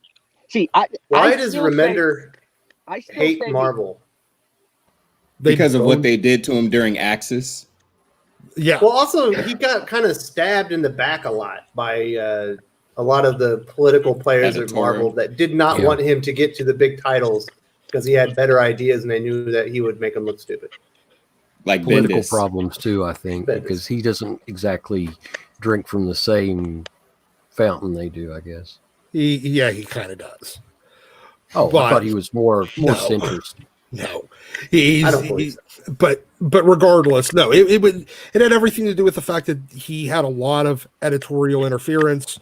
You know, he went from Uncanny X-Force and made that a huge title, and awesome. then he went to Uncanny Avengers to be kind of the continuation of that, and then he got a shit ton of editorial interference. Then they forced him to reboot it, and then he did, and then they forced him to do Axis and make a bunch of editorially mandated changes like the Magneto, Scarlet Witch, Quicksilver thing. And then he's just like, you know what, F this, I'm out. Yeah, he got screwed over a lot. He and Hickman really probably should have ascended to be like the two biggest writers at Marvel, but the old guard did not want to let them get their rightful spots. That's too bad. And Brubaker too. Brubaker, yes, obviously, he was the third one. He'll never go back either. He's the only indie now. Is he the Yeah. best indie writer, Skip? Yes. All right. Yeah, I think I agree. yeah. What do you think, Trent? I got the fade out Brubaker the sitting on best my indie desk writer? right now. I honestly don't know. I haven't really read a whole lot of Brubaker books, to be honest with you. You got to read his Captain America run. It's the best I for modern sure will, Captain because, America there is. I do know I've been wanting to, and I read the first couple of issues of Rick Remender's run where he did the was it Castaway and Dimension Z. I didn't like that. I was started weird. reading that mostly just because I wanted to get to the story, everything that happened before Hydra Cap. I wanted to see everything that kind of led to all of that stuff. But yeah, I definitely need to check out some of his work. But yeah, once you read that Captain America story, you know you can go check out his Marvel stuff. But his criminal and what is it? The Fade Kill or Out, Be Killed. The Kill or Be Killed. Velvet, the Fade Out. the fade out's the other really good one. But so good. I wish he would come back and write Captain America. Love So Brubaker. Yeah, he would be the best. He did what nobody could do. He brought back Bucky and made everybody love it. Correct. Yeah, he basically created the Winter Soldier. He wrote a Captain America story arc with no Captain America in it. It was like 5 stars. Yeah. Nice. That stuff's better to do. So we do have one final prediction. I don't know if it's a prediction so much as a statement. And this is what Martin says. This is actually a retread of the Worthy Mighty storyline, but they swapped the serpent and his hammers with Egyptians and the swords. He's not entirely wrong. I'm So it's imagining basically this is- Fear itself again, Mhm. but limited to the X books. Yeah, I can see that. All right, well, Doc, knowing that information, tell us how the story goes. You get a bunch of characters with swords, and then they fight about pointless shit, and then you end up with Dark Reign. Or no, Dark Reign was before this. And so the end of it is that you end up having normal super heroics again. Oh, really? So this would be the return of the actual X-Men would be the end of Ten of Swords, if this is correct. Yeah, it would probably if it is a retread of Fear itself, then it's essentially going to end up being that you end up with kind of a restart point where all of the, let's just say, morally questionable heroes, They're stop all morally having- questionable now. Yeah, but I mean the morally questionable ones, losing their power, and you actually get back to real, normal kind of X-Men type stuff. So the because there's still like they refuse to acknowledge it, but there's a lot of moral and ethical dilemma on constant resurrection. Yeah. And you may end up, eliminating that. Is there a moral and ethical dilemma about constant menage a trois, Trinity? Because it feels like that's what's going on in Krakoa. I don't know. That really depends on the person, I would say, depending on what you believe in. Well, the collapse. I mean, you talk about the collapse of morality, then the first thing that happens is debauchery. Yeah, absolutely, and that's kind of the thing is that does seem to be the recurring theme again through a lot of these things is just these things that all of these people are willing to justify to meet their ends, to keep their people safe, whether it's the mutants, the humans, and all of these things. And I kind of think that's where the X of Swords is leading to also, because the interesting thing here with a lot of this stuff with these swords is we know like the Cerebro sword. What the Cerebro sword, the importance of it is essentially has all of the mutant backups on there. It's got all that information. We know that the Light of Galador was the same thing. It was a sword that they were going to plunge into the earth to basically bring their civilization back. And I have a feeling that's where a lot of this is going to go to, like with the Ten of Swords, is that all of these swords are somewhat representative of their certain civilizations, and that's what the battle is going to be over, which is interesting because it makes me think of Franklin Richards and what his role is in all of this and how it plays into the Dawn of X, being able to create those realities? Isn't that what he does? Yeah. And universes. Yeah. It's interesting because he can essentially create a universe. They can send a civilization there and say, hey, you got a whole universe here to yourself. Go have fun and do whatever you want to do. Kind of like Decorum. That's worse. Yeah. Essentially. Yeah. Because when I read Decorum, the exact same thing I thought of was X-Men. I'm like, this is X-Men. That's what this is. I've got a question. I've got a question for the X people. Go ahead, Doc. I was just gonna say, we all know this is the X-Men because X-Men is nothing but his test laboratory for what he wants to do with Decorum, so he can sell that for $1 billion. Oh, okay. Here's my question. Here's my question. Have they talked anything about the females on Krakoa, breeding and making babies? They did. Yeah. I mean, has that been like an ongoing thing that all the women? That is one of was that the first law of Krakoa?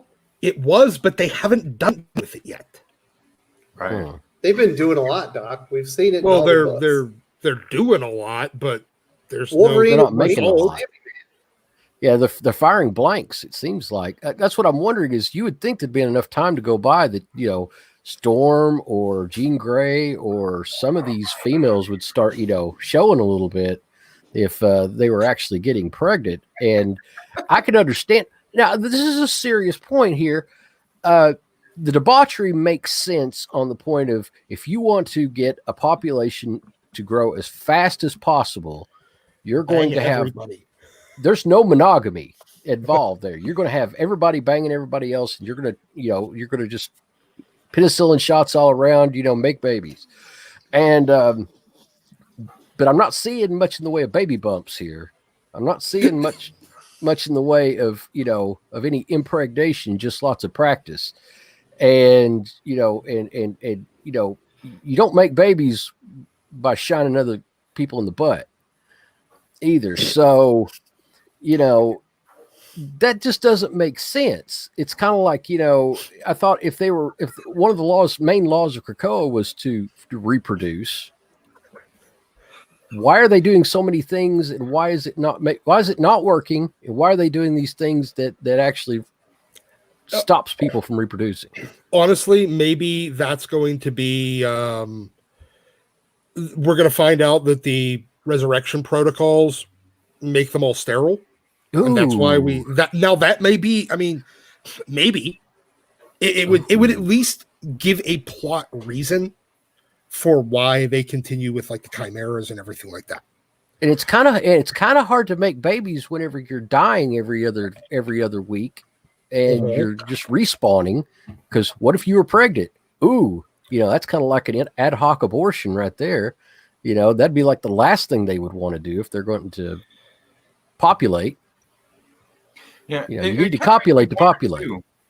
It makes me wonder too, because in all the scenes that we've seen in X-Men, where we see Exodus talking to all those children, and they all look like they're children of other mutants. Like we see the one that looks very much like Kid Omega, and just a couple of the others. It makes me really wonder, like, where are all these characters coming? Where are all these kids coming from? And some of those things. And yeah, like I said, we haven't really seen anybody pregnant or anything like that, aside from the mutant baby that got stolen in the Cable series. But there's children that have been brought to the island that have already come to be. Right. Now, like in X-Men 11, whenever Exodus was kind of telling campfire stories to those kids, we still do need to consider the fact that we can look at this in kind of a fourth dimensional way with time. We're not sure when a lot of this stuff takes place. So those kids, they could be chimeras. This could be 10, 15, 50 years down the line. And we don't know. Yeah. Okay. This. Yeah. Go ahead. I think, obviously Krakoa has the bombest contraceptive system of all time. That's very obvious. Whatever socialist healthcare that they got going on is trumping the rest of the world. So, get with the program, the rest of the world. As far as like everybody getting pregnant, that's what I initially thought too, but I won't lie. Soon after that, I was like, that's probably not the most efficient way to actually create more mutants to get pregnant. Because if you think of the timeline, supposedly we're kind of going through this in real time, supposedly. So it's been, a little over a year. I know it kind of got muddled with COVID and things get pushed back, but it's supposed to be a little bit like a year after Hox and Pox had taken place. I think the most efficient way because if pregnancy, obviously 9 months later the baby comes, for them they need more mutants and they need them fast. I think they're probably like some people have alluded, manufacturing mutants somewhere else. I mean, if Gold Balls goes into hyperdrive. They have a timeline for that, for how they're going to repopulate everyone that died at what was it, Utopia, or where did they all get murdered? Doc. Genosha. Genosha. They're trying to repopulate all the mutants that died at Genosha. They have a plan, and that they were doing all these things to make the 5 more efficient. Plus, they were also having to find more telepaths that could put the spirit of the mutants back into their bodies, because Professor X couldn't keep up. It was too much. He could only do so they've many. They've got an alternative form of repopulating, or populating. Well, everybody's still screwing everybody's brains out, but that's kind of what I want to get to, though. Then, if they're doing that and they've got an alternative, why is the crazed debauchery? Is that just part of the brain thing? From being coming back like that it just kind of like turns you into a horn dog and you're weird. Oh, they're hippies. That's the other thing. We don't know. There's still the discussion of the soul and everything like that, and whether that comes with it. But the one thing that I was thinking about when it comes to having babies, not Genosha, Krakoa itself eats mutants. Mm-hmm. Yeah, it could be killing the babies in utero. So you essentially become nasty, sterile, because essentially Krakoa is preventing you from growing anything in you. Oh, that's dark. Not the prediction I was expecting, Doc. I'm going to be honest. No. I mean, it's one thing to consider. No. I'm not saying that you're wrong. Maybe that was also in some white pages where it explained exactly how many mutants the island feeds off of, and they have to sacrifice so many a year, right, just to keep the island full, and satiated. So that may be why they're always, because they are getting pregnant. It's just that that's the tax that Krakoa is taking. Yeah. Ooh. I don't know. Maybe they have a maternity ward on the island. It's on the north side. They might. we never visit there because Right. there's no superheroics. That's just where the ladies are pregnant. Well, or there's always the possibility that's the reason why they got Emma Island. So that they All can right, so I do go- want to clarify. I am not a teacher, but I'm basically a full-time kindergarten teacher because my son is 5, has to do all of his classes at home, and I'm his teacher now. So I'm basically a full-time teacher and YouTuber, but I'm not getting paid for the teacher part. I'm just doing it at home, much like Trinity is doing apparently. Yeah. Public homeschooling. Oh, is you're the getting best. paid. You're getting paid in an educated child. There you go. I enjoy it. I'm a stay-at-home dad. It's like I live There for you this go. stuff. Now the one thing that we haven't really discussed yet is the fact that X-Men 12 did point out that we're in the second age of mutants. No one else seems to think that this is an important thing. Well, you didn't think that the sealing of Morocco and the original 4 Horsemen weren't important. No, Now, but now it's important. I'm just saying that it's so what on the other side of in Morocco, it's nothing. I mean, it's nothing but ancient mutants. Mm-hmm. Yep, all the first original mutants. The other externals. Well, I guess they're even older than them, aren't they? Yeah, these They're like these from the would be, time of apocalypse. These would be tens of 10,000 years old. Oh, okay. Yep. So I don't know, Trinity. How are you enjoying being a teacher? How old is your child? Well, I've got 3. I've got yeah. I've got one that's in 4th grade, one that's in what is it, 4th, 3rd, and and 1st grade.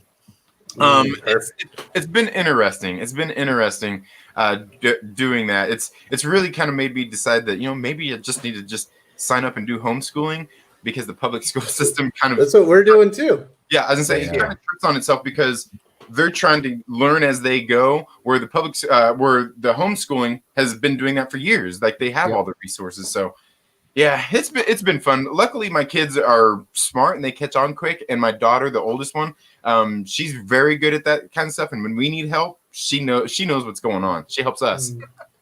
It turns out I've learned 5-year-olds are not built to learn on a computer.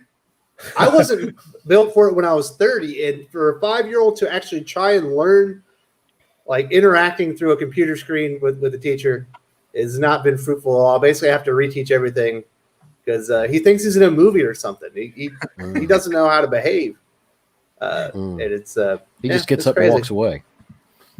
Well, no, he sits there and he goofs off, and like I said, he almost had his teacher in tears one day. She told my wife she wanted me to stop helping. I was like, all right. I told you. that.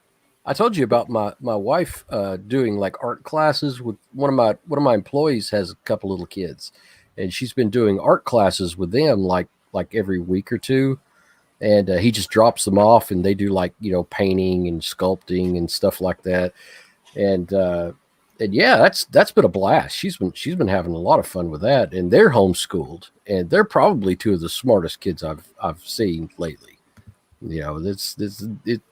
It just amazes me the difference between well homeschooled kids and kids that are part of the system. It's like different species almost.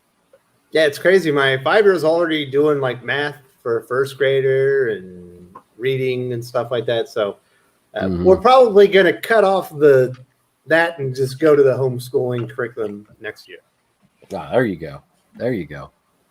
There you go. Is it the most masculine thing you've ever done, just being like a homeschooling dad? Certainly. Absolutely. Hey, there is nothing no shame whatsoever in that. Absolutely no shame in that. All right, Skip, when are you gonna start homeschooling?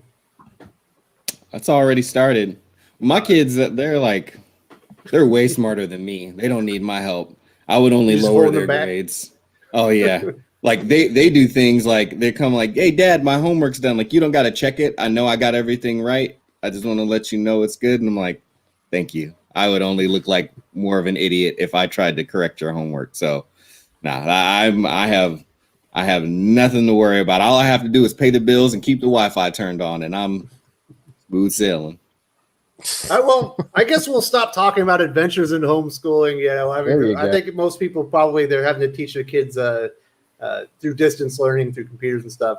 It's been interesting. That'll basically kind of wrap up the show today. But I think we've all been reading comic books. Maybe we have some recommendations this week. Skip, is there a comic book that you think the viewers should be reading right now? Yeah, but it's not a new one. I say read The Fade Out by Ed Brubaker because it's amazing and the hardcover is awesome. And Ed Brubaker is too good. Oh yeah, of course. Sean Phillips, Jeez, super good. Yeah. Although Sean Phillips' son, Jacob Phillips, didn't cover that one. It was actually Elizabeth Brettweiser that colored The Fade Out. Yeah, and it was I love her color. It's weird how like they switched off. He must have been like, hey, son, like check out her colors are really good because they colored kind of similarly, not exactly the same, but her colors in there are incredible. So, and I love her colors in Kill or Be Killed by Brubaker and Phillips too. So I would say read that book. It's only 3 volumes. You'll pick it up. You'll run right through it. It's a noir-y goodness. Absolutely. Second Street Marvel just wrote it down. I saw it. It's like The Fade Out. Yep. Look at that. Anyway, so you have any recommendations this week, Trinity? You know, for me, I would say like one of the things I've really been enjoying is all those titles on AWA Upshot. They've been putting out a handful of titles. I've really enjoyed what they're doing there. I don't think they're really breaking any kind of new ground. They're not doing anything, you know, like anything new, but the stories that they've been putting out, I've really enjoyed. I think this next week, Archangel 8 is getting ready to come out, and I've really enjoyed that. It's very reminiscent of like a Punisher type story. J. Michael Straczynski? No, that's the one with Michael Morisi that's writing that one. Michael Morrissey. Okay, there you go. They got a lot of good writers on that team. Yeah, I've really been enjoying that series overall, and they also got like one of my favorite horror comic books that just finished a couple weeks ago in Hotel. But I've really been enjoying those AWA Upshot books. Boom. All right, Doc. What are you recommending this week? Hellions 4. I recommend trying to get your money back from giant-sized X-Men, Magneto, and Nightcrawler because they were completely pointless. I think Snake Eyes number 2 comes out this week because it got pushed back. This week? This upcoming week. Yeah, it's next week. Yeah, like the upcoming week. And old X-Men. I'm currently rereading from 300 to 400. Oh. So, yeah, go read those. They're better. Yeah. All right. Go ahead. Sorry. No, it's you. No, I was going to say, speaking of old X-Men, Marvel Snapshots came out, and that's pretty interesting, pretty cool stuff. Kind of gets into between the lines, of what was going on during X-Men, and it's good. It's good. I enjoyed it. Picking it up. I'm going to pick it up from now on. As far as, there was some really nice True Believers that came out. Definitely keep buying those. Havoc, and I think Magic #1. And I think there might have been another X title of True Believers. And of course, Thor. You gotta be buying Thor. It's great. Yep. So Thor and a Venom week, correct? Mm-hmm. Yeah. No Venom this week. It's Thor. Well, I'm definitely recommending X-Men number 12. I imagine most people have read that already. You probably would have been here. That was a very good lead into Ten of Swords. Also, Catwoman 25. Ram V is on there. It's 3 different stories. It's not a title I would never normally read. Ram V is one of my favorite writers, and he definitely brings it home. I think there was another book. Did I forget something? Where is it? Nope, we covered them all. Those are the big ones that I would recommend this week. Hellions, X-Men, and then Catwoman number 25. Thank you so much for joining us today, folks. We had a fun time talking about X-Men, talking about homeschooling. Doc was talking about where babies come from. Didn't see that one coming. Oh, The mutant stork. Hey, we all had a fun time. Oh, wait, Dominic's got some recommendations. He's saying the Resistance and Archangel, Hellions, X-Men, Detective Comics 1027. Definitely get that one as well. I haven't read it yet, but I am reviewing it here in a few hours. Grant Morrison, JLA, Excalibur. All right, there we go. Yeah, Adam Here's Hughes some more. for 1027 for Detective 1027. That Adam Hughes cover is gorgeous, as usual. Absolutely. I thought you were talking about the Sylvester is Silvestri good cover. too. Sylvester cover's Okay. really nice too, but I really like the Adam Hughes cover. Perfect. Well, thank you so much for joining us, everybody. Salamat po, and we're out. Doc, do you have anything to say? Wash your ass. And the front. Wash your ass.